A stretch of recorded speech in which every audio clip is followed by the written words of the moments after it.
Pelatih Sriwijaya FC Neil Maizar mengakui anak asuhnya saat ini sudah mulai bisa melupakan kekalahan perdananya saat menghadapi PSPS Riau pada pertengahan pekan kemarin. Saat ini Abdel Khair dan kolega sudah mulai berbenah guna menghadapi KS Tiga Naga di laga keempat putaran kedua grup nanti.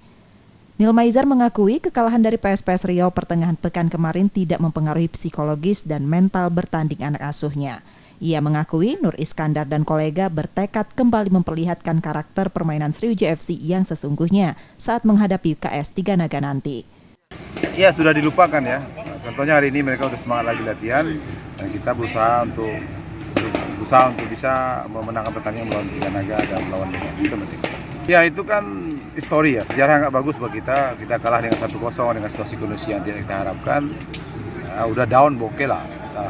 Kita merasa sedih ya, tapi mulai hari ini semua kita lupakan dan kita berpikir bagaimana kita berusaha untuk menang pertandingan dan berusaha untuk menampilkan karakter Sriwijaya FC di dua pertandingan tadi. Berkaca dari kekalahan dari PSPS Riau pada pertengahan kemarin, Neil Maizar mencatat ada beberapa hal yang harus dievaluasi, terutama dari cara bermain hingga menerapkan permainan sederhana di lapangan.